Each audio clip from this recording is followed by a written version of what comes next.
आफ्नो पार्टी कार्यालयमा र घरमा जर्मनी, चाइना र रसियाका नेताको फोटो राख्नेले योगी आदित्यनाथको फोटो बोकेर किन आएको राजाको स्वागतमा भन्ने प्रश्न, तिम्रो प्रश्न खारेज गरिन्छ।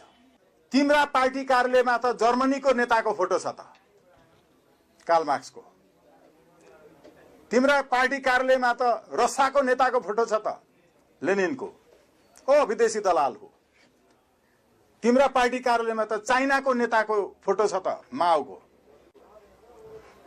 प्रधानमन्त्री स्वयं इन्डियन खुफिया एजेन्सीको तलबी कर्मचारी होइनन् र? होइन भने राति 12 बजे एक्लै इन्डिया खुफिया एजेन्सीको प्रमुखलाई भेटेर कति तलब बुझ्नुभयो? अनि आफ्नो कार्य प्रगति विवरणको जागिरको के प्रतिवेदन बुझाउनु भयो? परराष्ट्र मन्त्रालयको एकजना पनि कर्मचारी नराखिकन तपाईँ इन्डियन खुफिया तन्त्रको कर्मचारी हुनुभयो भन्दैमा नेपाललाई राष्ट्रघात गर्ने, सूचना बेच्ने यस्तो काम गर्न पाउनुहुन्थ्यो?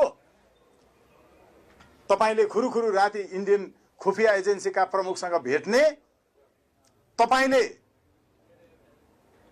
रसिया, जर्मनी र चाइनाका नेताहरूको फोटो राख्ने, अनि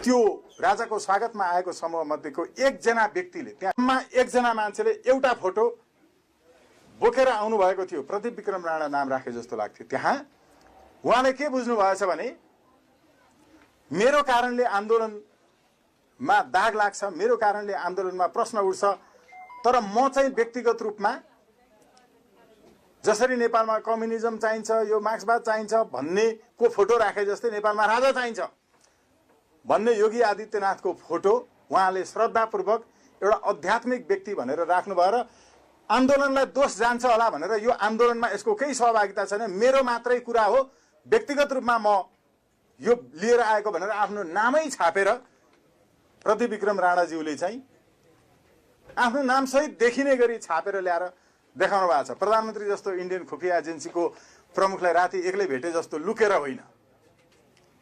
त्यसैले सगौरव प्रदीप विक्रम राणाले राखेकोमा, उहाँले आफ्नो तर्फबाट उहाँलाई सम्मान गरेकोमा कुनै आपत्ति छैन। अर्को कुरा, उहाँ एक आध्यात्मिक व्यक्ति हो, नेता पछि हो, आध्यात्मिक व्यक्ति हो। योभन्दा अगाडि पनि इन्डियाबाट विभिन्न गुरुहरू नेपाल आउँदा तपाईँ नेताहरू नै होइन खुरुखुरु जाने, आज योग छ भन्दै रामदेवको शिविरमा तपाईँहरू नै होइन गएर त्यहाँ खुट्टा ढोगिरहने, अनि एकजना धार्मिक आध्यात्मिक व्यक्तिको फोटो बोकेर हिँड्दा के को नाटक? नाटक पहिला तिम्रो पार्टी कार्यालयबाट हटाऊ, मार्क्स, लेनिन र माओको फोटोहरू हटाऊ। गफ दिने जनताको बिचमा आएर हावादारी। सगौरव प्रदीप विक्रम राणाले त्यो फोटो राखेकोमा उहाँ आध्यात्मिक ढङ्गले उहाँलाई आफ्नो गुरु मान्नुहुन्छ र जिम्मेवारी अरूलाई छैन, म मात्रै जिम्मेवार हुन्छु भनेर फोटोमा नाम छापेर आउनु भएको छ। उल्लु बनाउने जनतालाई आफू चाहिँ मार्क्स लेनिनको फोटो राखेर आदित्यनाथको, हाम्रो योगीजीको फोटो राख्यो भनेर उल्लु बनाउनु छोड्नुहोस्। तिम्रा उल्लु बनाउने यो प्रयास, दुष्प्रयत्न चल्दैन भाइ हो। सक्यो तिम्रो यो दुष्प्रचार गरेर भोट माग्ने दिन। अर्को कुरा, योगेश्वर बाबा आउँदा पनि नेपालमा लाखौं मान्छे पछि पछि लागेको थियो त। फोटोको के कुरा, मान्छे आउँदा अनि खुरुखुरु भेट्न जानुहुन्छ त योगी आदित्यनाथज्यूलाई। दुष्प्रचारको राजनीति, तिम्रो युग सकियो।